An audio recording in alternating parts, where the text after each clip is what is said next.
Tá gravando também. E vamos lá. Primeiramente, se alguém tiver alguma dúvida da parte daquele nosso primeiro capítulo, né, que é a parte de elétrica, assim, de de eletromagnetismo não, de elétrica mesmo, de campo elétrico uniforme, propriedades de eletricidade, né, condução, a gente finalizou esse capítulo, tá? Então eu espero que não tenham ficado dúvidas dessa parte. Mas se ficou, podem perguntar mesmo assim, tá bom?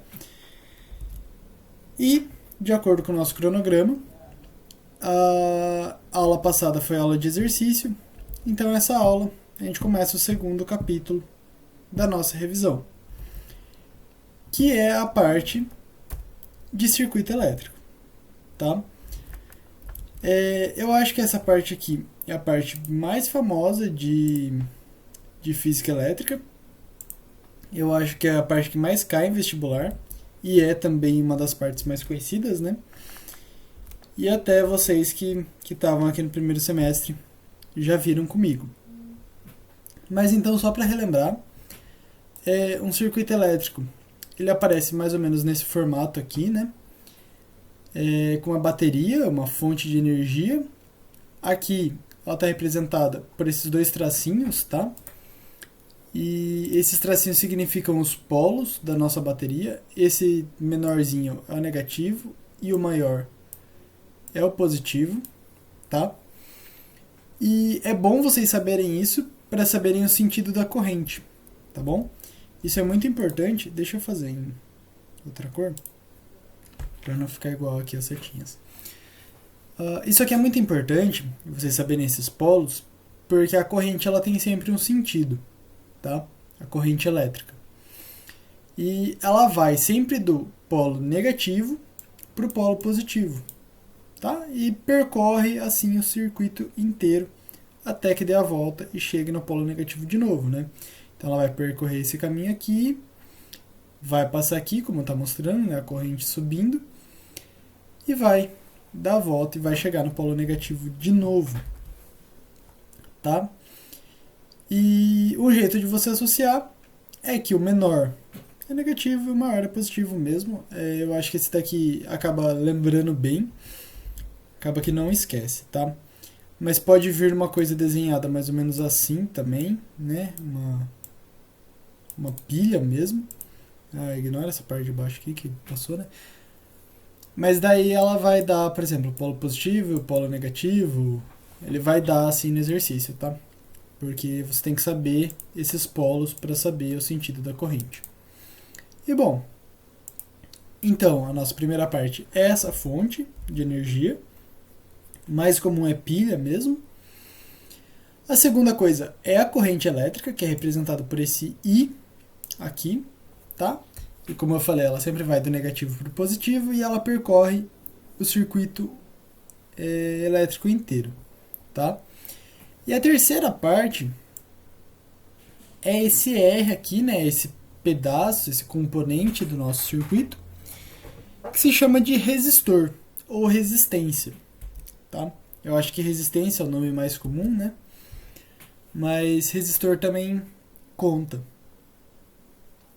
E aqui ele vai ter um valor e de acordo com esse valor a corrente, né, ela vai passar com mais facilidade, com mais dificuldade.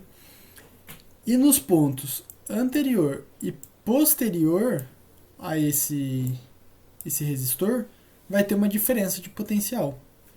Exatamente, que se você pensar assim, é meio lógico até. Porque, resistor ou resistência, então ele promove uma resistência ao seu sistema, tá? A qualquer coisa.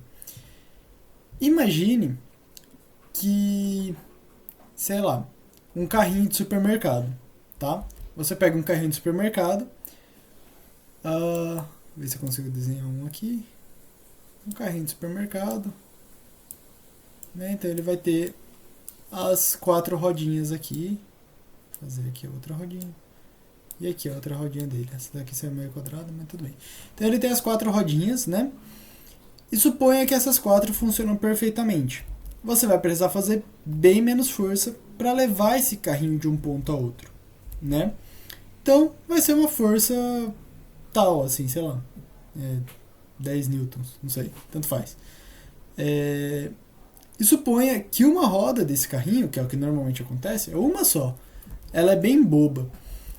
E ela não funciona direito. Então você vai precisar fazer uma força muito maior para empurrar esse carrinho de um ponto até outro. Então essa rodinha, ela oferece uma resistência ao seu sistema. No caso, o carrinho do supermercado. Então exatamente, a sua carga elétrica, né, seu potencial elétrico nesse ponto antes de passar por essa resistência vai ser maior do que depois de passar por essa resistência. Porque ele vai sofrer um desgaste aqui para conseguir passar por esse caminho. Tá? É como se durante esse caminho aqui ele tivesse que percorrer com um carrinho de supermercado faltando uma roda, com uma roda boba, né, que não funciona. Tá? Então, durante esses pontos vai ter uma diferença de potencial. E bom, a resistência elétrica, né, ou resistor, eu acho que é a parte mais importante desse circuito, tá? E ela pode aparecer em dois tipos. Em série, ela vai aparecer assim, tá? Ela não vai aparecer um círculozinho, uma pílula, né? Igual estava ali naquele outro. Ela vai aparecer esses tremidinhos aqui, né? Essas pontinhas. Porque na verdade uma resistência ela é mais ou menos assim. Não sei se vocês já trocaram a resistência de chuveiro, mas ela é uma peça que vem com a resistência toda enroladinha, né? Um fiozinho, tipo um aramezinho, todo enrolado. Então isso aqui seria representando essas voltinhas, né? Mas tudo bem. Então, polo negativo, polo positivo, e vai passar a corrente para esse sentido assim, ela vai passar por aqui. Aqui tem um U, igual a gente viu aqui, ó, um U. Ah, mas professor, aqui você falou que é só em resistência. Aqui o U está mostrando aqui embaixo, e não nas resistências. É porque ali você está medindo de uma resistência, de um ponto do seu circuito elétrico, tá? No caso desse ponto aqui, né? Você está medindo desse ponto aqui. Aqui você está medindo o seu sistema inteiro. Ou seja, você vai considerar essa resistência e essa resistência. Então seria mais ou menos como se você considerasse a diferença entre esse ponto inicial aqui e esse ponto final aqui. Tá? Por isso que tem esse U aqui embaixo. Então tá. Então as resistências elas podem ser em série, né, uma seguida da outra, ou em paralelo, que é uma paralela mesmo à outra, né? Como o próprio nome já diz, ela fica assim, paralela. E no caso de vocês verem isso no dia a dia, é mais ou menos isso aqui, tá? Isso aqui é um conjunto de resistência ligadas todas a um fio, né? Então aqui temos em série e ao mesmo tempo temos uma em paralelo, tá? Então é dado assim, esse circuito ele é mais ou menos uma coisa assim. Aí esse ponto aqui e o ponto lá do final ligados a uma fonte, tá? Aí você faz um circuito elétrico dessa forma. Bom, mas aí tem um problema, né? Porque usarmos as resistências desse jeito aqui é muito complicado. É mais fácil a gente transformar esse circuito elétrico de uma forma que a gente consiga usar mais facilmente. Então, na física nós realizamos uma ação que chama associação de resistores, tá? E eles servem tanto para em série como para em paralelo. Os métodos são diferentes, mas eu vou explicar certinho cada um deles. Então, em série, aqui, né? Então a gente vai ter um resto de circuito para cá, um resto de circuito para cá, né? Então assim, não precisa se preocupar muito com isso, não vai fazer diferença. Temos a resistência 1, temos a resistência 2 e temos a resistência 3. E aqui, junto, ele dá a DDP, né? Ou a diferença de potencial, ou a tensão entre o ponto A e B, tá? Então, por exemplo, se no resto aqui do circuito tiver mais uma resistência e continuar, essa DDP não vai contar essa resistência aqui, tá bom? Então é importante saber isso também. tá? É só entre esses dois pontos. E bom, basicamente, quando temos resistores em série, a gente só soma eles, tá bom? Então é só somar. Então, somar aqui 2, né, que é o valor desse, mais 4, que é o valor do segundo, mais 6, que é o valor do terceiro, que dá um total de 12. Aqui é resistor equivalente, tá? Por isso que é esse REQ. E é dado em ohms, que é esse sinalzinho aqui, é o sigma, né, da letra grega sigma. Ele significa pra gente ohms, tá bom? Já vou mostrar pra vocês mais pra frente. E daí tem também a associação de resistores em paralelo, tá? Então, nesse caso aqui, temos um resto de circuito para lá, um resto para cá, né? Assim e assim. A corrente vai chegar, por exemplo, desse ponto, mas podia ser do outro também, a gente não sabe, né? Nossa, ficou muito feio esse... aqui. Então, vamos lá. Então, a resistência, a corrente elétrica aqui vai chegar e ela vai se dividir em 3. Então, para cá e para cá. E 1, e 2, e 3. Deixa eu fazer aqui mais bonitinho. Nossa, ficou mais feio, mas dá para entender. Bom, então ela vai se dividir em 3 correntes. E ao final, isso aqui vai se juntar de novo em uma única corrente novamente. E aqui, essa corrente vai permanecer a mesma dessa total aqui. Tá? Então, total. A corrente de um sistema não muda. Tá? Importante saber isso. A corrente é a mesma para o sistema inteiro. Tá? Então, vamos lá. Em vez de calcularmos cada uma dessas correntes, né, a I1, a I2 e a I3, e juntar isso, podemos simplesmente juntar essas resistências aqui. E tem 3 métodos, tá? Aqui eu descrevo cada um deles, mas eu acho que mostrando é mais fácil.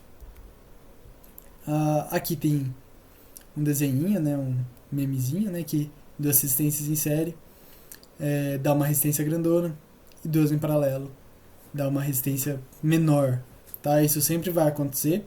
Quando é em série, a final é sempre maior do que qualquer uma das duas, e em paralelo a resistência é menor, tá? Do que qualquer uma das duas, das três, das quatro, enfim.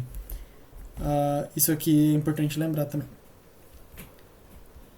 E bom, vamos lá. Primeira forma então, é uma divisão, né? 1 sobre a resistência equivalente é igual a soma de 1 sobre as outras resistências. Então, aqui no caso, resistência 1, resistência 2 e aqui teria uma resistência 3 também, tá? Mas se tivesse 4, 5, 6 resistências, você continua fazendo isso até o total, né? E simplesmente substituir valor, tá? R1 é 10, R2 é 10 aqui também, e o R3, né, que não tem aqui, mas seria aqui, é 20, tá? Só substituir valor. Faz um MMC disso aqui, tá? Então, vamos lá. De 10 e de 20, a 2, né?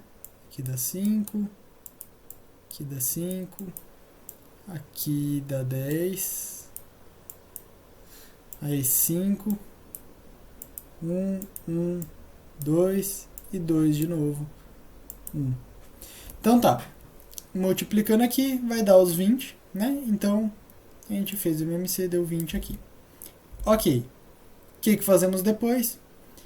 Pega esse 20, divide pelo de baixo e multiplica pelo de cima. Então multiplica pelo de cima e divide pelo de baixo. Então tá, 20 dividido por 10 é 2 vezes 1 dá 2, que dá o primeiro aqui. 20 dividido por 10 daqui dá 2 vezes 1, 2 de novo.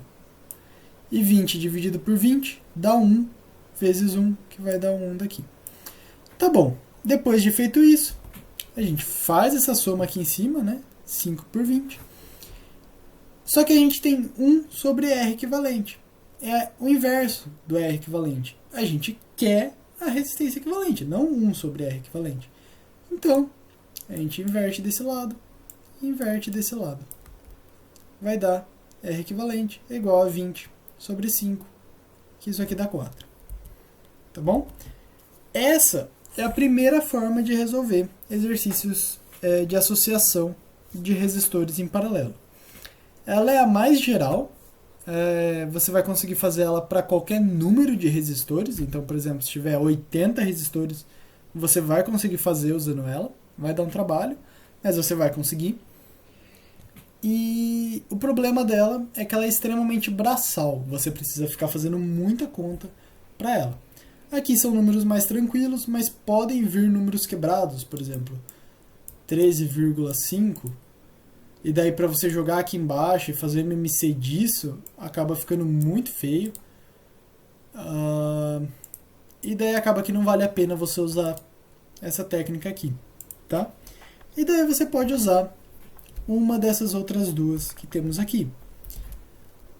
A segunda é você escolher dois resistores, né? Então no caso aqui eu escolhi os dois de 10. E minha câmera. Ai, gente, minha câmera parou de funcionar, mas acho que não tem problema, né? Qualquer coisa depois eu vejo. Mas tudo bem. Então aqui você seleciona dois, podem ser dois quaisquer, tá? Então pode ser esse de 10 aqui de cima com esse de 20 daqui de cima. Eu escolhi os dois de 10, tá? E você faz uma multiplicação do valor dos dois e divide pela soma. Tá? É só fazer isso. Só que tem que ser só de 2. Então, por exemplo, aqui que tem 3, a gente faz com 2. Ó, então 10 vezes 10 deu 100.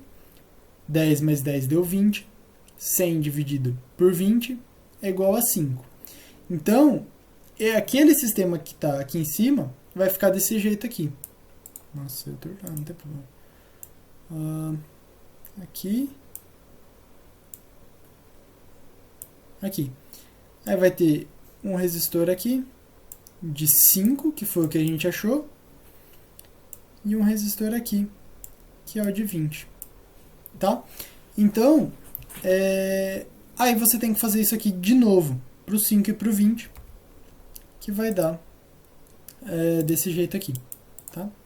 Então, 5 vezes o 20, dividido por 5 mais 20. 100 dividido por 25, que dá 4. Aí, no seu sistema, vai ficar somente um de 4. Tá bom? E podemos ver que esse valor de 4 é o mesmo que a gente achou aqui. Tá? Então, é exatamente o mesmo resultado. Dá na mesma. Tá bom? E a terceira forma, eu vou mostrar um pedaço dela aqui, porque é onde ela se encaixa.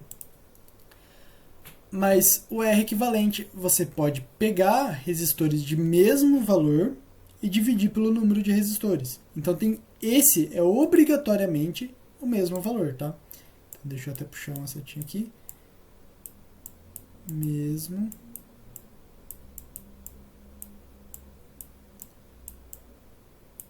valor. Tá? Isso aqui é importante. Porque se você puxar de outros valores, vai dar errado. Tá? Mas, ó, temos 2 de 10. Então, a gente pega o valor desse resistor, que é 10, e divide pelo número de resistores que temos iguais. Então, a gente tem 2, dividido por 2. Deu 5. Ó, deu mesmo o valor daqui de cima. Aí, você tem duas opções de novo. Você achou o valor de 5, então você voltou naquele sistema de 2, né? Assim. E assim. Né? Então, 20. E aqui 5. Você voltou nisso aqui. E daí você tem duas opções. Ou faz por esse método, ou faz por esse método aqui. Aí você pega, faz 1 sobre 5 mais 1/20. E daí você tira MMC, joga de novo aqui e daí você vai encontrar o valor de 4 ohms no final, tá? Sempre vai dar certo isso aqui, sempre vai dar o mesmo valor, independentemente da forma que vocês usem, tá? Eu recomendo que vocês lembrem dessa daqui, tá? Dessa terceira aqui de baixo, porque ela é muito simples, tá? Ela ajuda muito. Então, por exemplo, está numa questão de vestibular. Falar, num circuito elétrico de uma máquina industrial, tem 80 resistores de valor de 80 ohms. Qual vai ser o resistor equivalente? Em vez de você fazer isso aqui para 80, ou isso aqui 40 vezes, né, juntando de 2 em 2, que vai dar muito trabalho, você pega, joga aqui 80 dividido por 80, que vai dar 1 ohm. Aí pronto, você já achou, tá? Então essa aqui é bem interessante, essa terceira, e essa primeira também ela é muito interessante, porque ela é bem geral, você consegue usar ela para qualquer caso, tá? Só nesses aqui que vai ficar um pouco complicado, mas dá para usar também, tá bom? Bom, então isso aqui é associação de resistor. Tá tudo bem, pessoal? Vocês entenderam isso? Tá claro? Foi muito rápido? Não deu para entender alguma coisa? Como é que tá? Tem alguém vivo? Bom. Por mim tá tranquilo. Ok. Então tá bom. Se tá tranquilo, está ótimo. Então vamos lá. Não sei se vocês lembram disso aqui também, mas esse daqui era de um exercício que eu tinha trazido para vocês, né, semestre passado, que é de curto-circuito. E lembrando que a corrente ela sempre passa pelo lugar mais fácil. Então, aqui a corrente tem 3 opções, né? A de cima, essa do meio e essa de baixo. Essa de cima, ela vai encontrar uma resistência de 12 ohms. Essa aqui do meio, ela também vai encontrar uma resistência de 12 ohms. Enquanto que aqui por baixo, ela não encontrou nada. Então, ela não vai passar para essas duas, tá? Ela vai escolher passar por baixo, que não tem nada. E aqui novamente, quando ela entra aqui, ela tem 2 opções, ou ir para cá, ou ir para cá. Se ela for para o lado esquerdo, ela vai encontrar essa resistência. Se ela for para o lado direito, ela não vai encontrar nada. Novamente. Então, ela não vai para esse. Chegando aqui em cima, ela quer finalizar o percurso, então ela com certeza vai para o lado direito. Tá? Que aqui ela vai encontrar uma resistência, mas ela não tem opção. Então, acaba que todas essas resistências, todos esses resistores, eles estão em curto-circuito. Ou seja, seria como se eles não existissem. Esse circuito aqui é a mesma coisa de eu fizer isso aqui.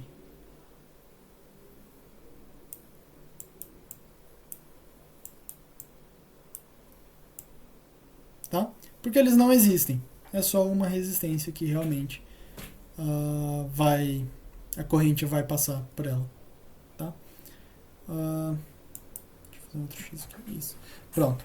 Então tá. Isso aqui é curto-circuito para física. Tá? Diferente do que normalmente acontece em casa, né? Que a gente, sei lá, o liquidificador queimou, deu curto. Ou, sei lá, caiu energia, vai dar curto em tal aparelho. É isso aqui, tá? Na verdade, não é bem isso. Não é bem o curto-circuito de queimar o aparelho, tá? Pode chegar a queimar, mas normalmente acontece porque uma resistência ela quebra, tá? Elas são feitas de metal, né? Elas são bem fininhas, então elas podem rachar no meio. E daí o circuito ele vai ficar, por exemplo, assim.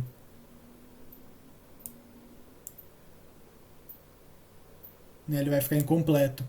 E daí não vai passar mais energia, né? Ela vai chegar até aqui, sei lá. E ela vai parar aqui.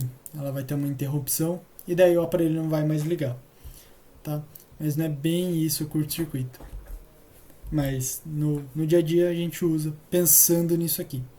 Tá? Bom, então aqui eu coloquei, né, que é o caminho mais curto que a corrente elétrica vai realizar. E é isso.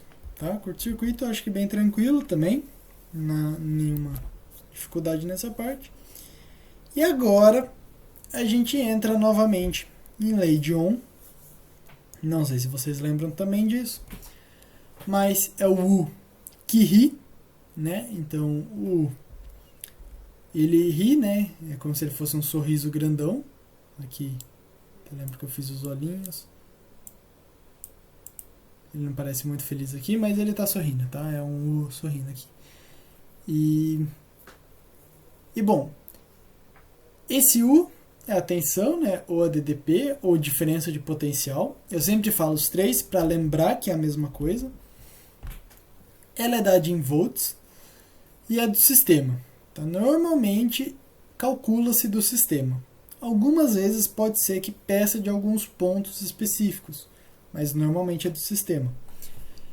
E ele depende das resistências e da corrente. Tá? Essas resistências, né, esses resistores, o que você pode fazer? Calcular um por um e depois chegar a um final, ou você calcula a resistência equivalente, né, como a gente viu ali atrás, agora há pouco, e faz uma vez só isso aqui. Eu recomendo que seja feito isso aqui para não ter perigo de errar. Porque aquelas contas de associação de resistores são bem mais tranquilas. Aqui você já começa a mexer com multiplicação. E multiplicação é um negócio chato. Tá?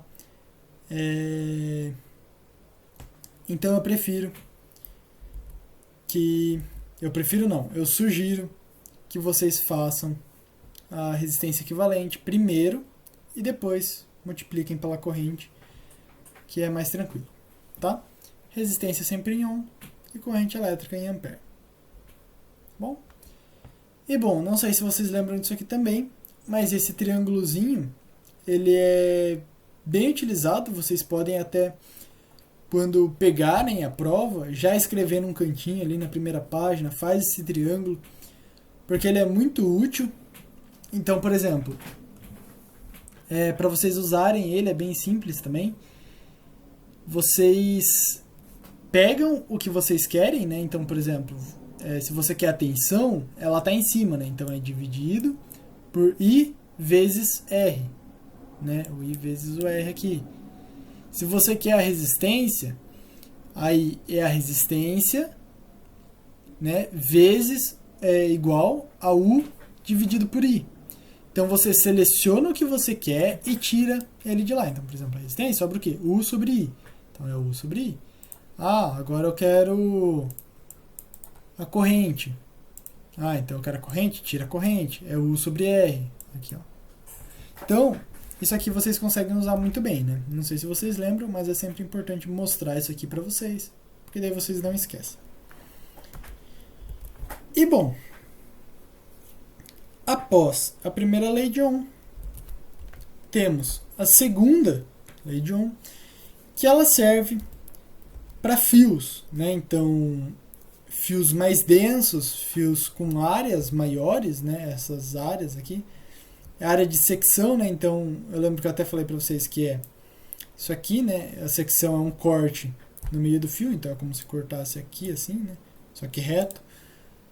E ele vai ficar um pedaço aqui. Não é que ele acaba aqui, tá? Ele continua, mas é que foi cortado para vocês verem. Mas ele continua aqui, aqui. E daí a secção é essa daqui, tá? E bom, a resistência desse fio vai variar de acordo com a sua densidade, né, a resistividade do material. Então, se for um material mais condutor, por exemplo, um metal, a sua resistividade vai ser maior, vai ser menor, né, porque ele vai resistir menos. E se for um material mais isolante, a sua resistividade vai ser bem maior do que um metal, por exemplo, porque ele vai resistir bem mais. tá? Vai mudar do comprimento dele também, né? E da área do corpo. Então é a área desse corte aqui, tá? Nunca a área dele inteiro, tá? É só desse círculo aqui. E para quem não lembra da frasezinha, que eu adoro, que o R é de Rho, né? Porque esse símbolo de densidade é o Rho. Então R é de rola. E para quem não conhece rola, o passarinho. Novamente a mesma piada. Adoro fazer piadas repetidas, mas sim. Para lembrar só, tá? E bom, primeira e segunda lei de Ohm é isso. Basicamente isso, é bem por cima, tá, gente? Eu não sei se eu tô indo muito rápido, se vocês estão acompanhando, mas vocês me avisem, tá? Então, acho que dessas duas não tem muito mais o que falar. Eu acho que o que é interessante falar também aqui, deixa eu pegar aqui, que é a lei de Kirchhoff, tá? Não sei se vocês lembram disso também, mas é chamada de lei de nós também, tá? E você realiza ela fazendo da seguinte forma. Você pega um ponto que tem um nó, entre aspas, que é quando o fio se divide em mais partes, né? Então, por exemplo, aqui é um nó, aqui é um nó, aqui é um nó, aqui mais um e aqui mais um, tá? E nomeia esses nós. Então, por exemplo, 1, 2, 3, 4 e vamos colocar aqui lá como 5. Tá? Eu sugiro que faça na ordem, assim. Não tem problema se não fizer, vai dar na mesma, mas é que pode acabar ficando mais bagunçado, tá? E bom, aí você faz o seguinte, você faz um pontinho aqui que vai ser o seu 1 e faz um pontinho aqui no final que vai ser o seu 5, tá? E daí você vai, ó. Então, aqui a gente tem uma resistência de 1 para 2. Então, por exemplo, 1 para 2, temos uma resistência. 2 para 3, outra resistência. Então tá. Aqui para 3. E daí de 3 para 5, outra resistência. Ok. Vamos lá agora, de novo, volta no 1. A gente foi pelo meio, agora a gente vai por cima. De 1 para 3, tem outra. Então você vem aqui, outra resistência. Agora a gente vai por baixo. De 1 para 4, outra resistência. Então, de 1... Não, de 1 para 4 não tem nenhuma, né? Perdão. Então tá, de 1 para 4, sei lá, colocar o 4 aqui. Aí tá. Então do 1, agora o 2. O 2 pro 3, já fizemos. 2 pro 4, tem uma resistência. Deixa eu alongar isso aqui, porque daí vai ficar melhor de vocês verem isso aqui depois. 2 pro 4. Só 4 aqui. E daí do 1 pro 4 não tem nada. Tá. E do 4 pro 5 não tem nada também. Então, olha só. Esse daqui tá bem organizado até, né? Esse circuito aqui, ele tá até bem organizado. Mas ele podia estar bem feio, tá? Com algumas resistências ao lado. Por exemplo, uma resistência aqui, assim. Uma resistência aqui. Que daí fica difícil de você ver se tá em paralelo ou em série. Tá bom? E daí você faz essa lei dos nós, né? E marca assim. Por quê? Porque, ó, aí organizamos. Então, ó, por exemplo, supondo que não esteja em curto, né? Então a gente tira essa linha aqui. Ok. Essa linha aqui tem que continuar, né? Ok. Então tá. Então, ó, a gente tá vendo, ó, que essa resistência com essa resistência tá em série, né? Só que tem essa daqui em paralelo. Então você faz em paralelo e vai ficar assim. 1, para cá, 2 aqui, 1 para cá, aí aqui vai ter outra, né, que vai chegar essa, e aqui vai ter outra, que daí vai ser o 5. Aqui. Aí você faz a resistência equivalente dessas duas. Aí, ok, de 2 para cá tinha uma. Aqui tem outra. Aqui vai resultar em uma só, que vai dar isso aqui. Aí, ó, essa e essa estão em série. Aí você faz de novo. Aí vai ficar... Vou fazer aqui nesse canto aqui para não ficar muito bagunçado. Ficar um negócio assim. Faz em série, vai juntar em uma só. 1, 2. 2 não, né? 5. Perdão. 3 e 5 aqui. Então aqui é 3. E depois vai passar um 5 para cá. Tá. Aí aqui você junta as duas de novo. Porque você consegue ver claramente que elas estão em paralelo. E daí você vai fazendo isso. Então essa lei de Kirchhoff, ou lei dos nós, ela serve para melhorar a sua visualização do sistema. Tá? Então esse daqui tá bonitinho, dá para ver bem. Ó.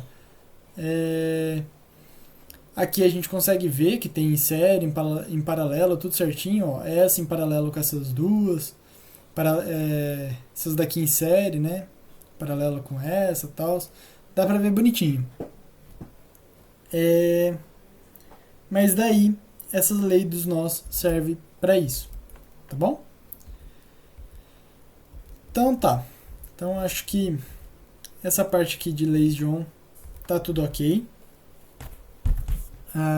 Nenhuma mensagem aqui. Acho que tá tudo bem. A lista já tá no chat, né? Só para lembrar. E bom,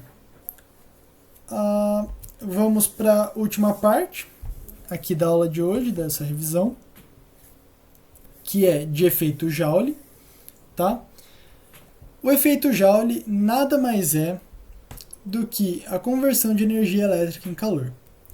Lembra que a aula passada, quem veio, teve um exercício sobre força contra eletromotriz.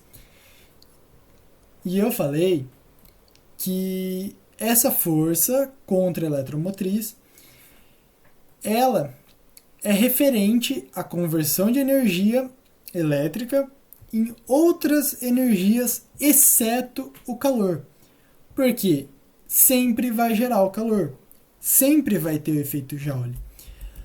Porque se não gerar calor, quer dizer que a máquina é perfeita. Imagina uma máquina que nunca aquece, que nunca sobreaquece.